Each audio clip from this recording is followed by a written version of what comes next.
Out deposits it in left field. Ricky Henderson's throw can't get Ernest Riles. They score 4 times before John can get through the second inning. Bottom of the 8th, the Yanks have rallied to tie it at 4, and the bases are drunk. When Don Slott skewers this ball into right field, 2-run score ahead of the throw by Braggs, including Dave Winfield, and Slott went 4 for 4 in the day, and he is making himself at home in the Bronx.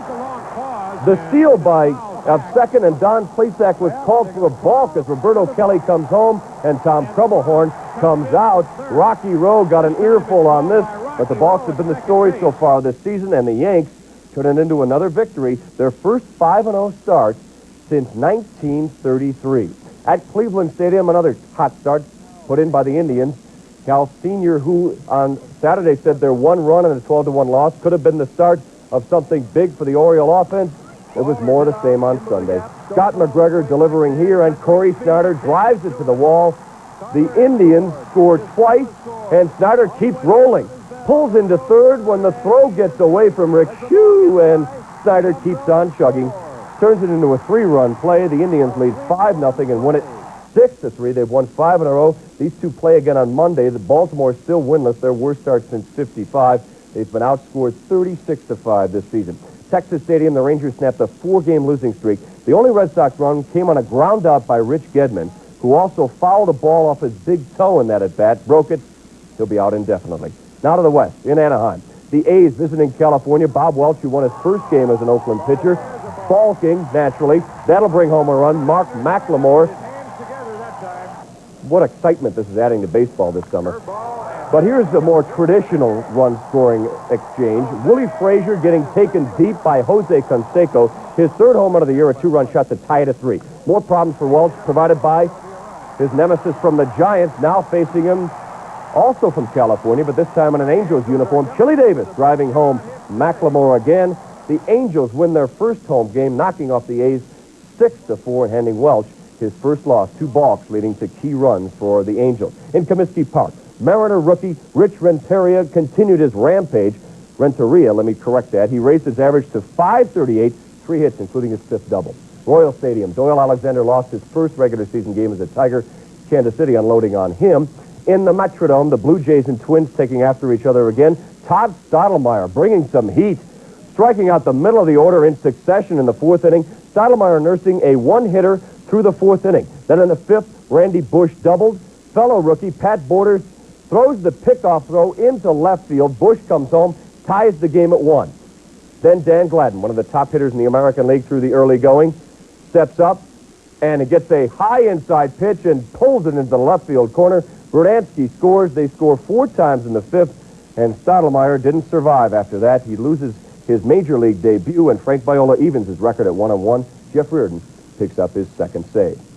The National League story included continuing surprise. Hospitable ballpark in the big leagues, Fulton County Stadium. Atlanta was on the edge of being swept for the 2nd straight home series, and the Braves had to try and stop it against a Dodger pitcher who hadn't given up a run yet. Oral Hershiser with a 3-hitter in his first game facing Atlanta, and Dale Murphy early in the 1st inning. Murphy takes him deep. John Shelby going back and reaching up and making the grab, and it's still a shutout. Bang the drum slowly, Homer, because Hershiser stayed hot. Got some defensive help from Pedro Guerrero, who makes the long throw. And it's still scoreless. Top of the 6th, Dodgers leading 1-0 when the former A, Mike Davis, shoots a liner into center field off Rick Mailer. Guerrero scores. Dodgers up 2-0. Hershiser came within 2 outs of his 2nd straight shutout. Here he gets a called 3rd strike on Andres Thomas. Got relief help from Jesse Orozco, who picked up his 2nd save. Worst start for the Braves since 1980. LA is in San Diego with a new series on Tuesday. Speaking of the Padres, they were at Candlestick and finally won their first game. In fact, it was Ed Whitson's first win since last July. Randy Reddy's 2-run homer did it. Dave Dravecki, after a shutout in his first game, got beat up this afternoon. The Padres scored 4 runs in their first 4 games, scored 6 this afternoon. Riverfront Stadium, another binge for the Astros. Cal Daniels, the top hitter in baseball, hitting .600, facing Mike Scott, and Daniels, with nobody on, hits his 4th home run of the season. Reds take a 2-1 lead. Game was tied at 2 in the 7th when Billy Hatcher, who has hit in every game this season, takes Ron Robinson to center. Rafael Ramirez scores from second without a throw. and Pete Rose's team is down 2-1. Still in the seventh when Glenn Davis, another hitter on a rampage, connects, drives a long home run, a 3-run shot into the stands in left field. Davis knocked in 4 on the day. The Astros humiliated Cincinnati 12-3 and have lost only once this season. Before the Dodgers padded their record at the expense of Atlanta, the Cubs opened the season by sweeping through Dixie. After winning their first 3 games for the first time since 1969, Chicago got slapped by the Expos Saturday. This afternoon, they went after their second straight road series victory, looking this time to bag a contender. The Expos, with their number 1 fan, Donald Southern, looking on and looking old, and looking at a rally. Andres Galarraga, singling up the middle with 2 on, ties the game at 3 off Rick Sutcliffe. Top of the 6th, same score, Bryn Smith delivering just off the disabled list and getting hurt by Andre Dawson's first home run of the season. A line shot gives the Cubs a 4-3 lead. They led 7-5 with 2 outs and nobody on in the 9th, but Goose Gossage couldn't hold it.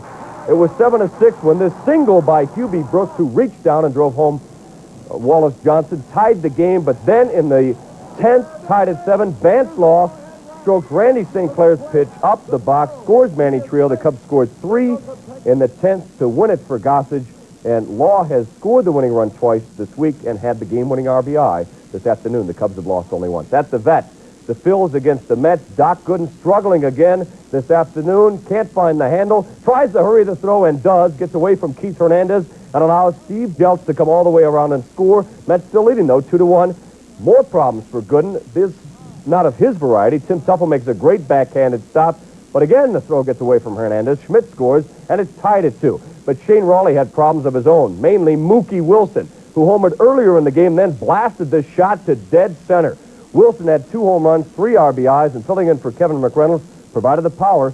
Gooden 2-0, although he hasn't pitched well this season. At Busch Stadium, the Cardinals are off to a 1-4 start. The Pirates are playing well, and for the first time since 1970, have an advanced sellout of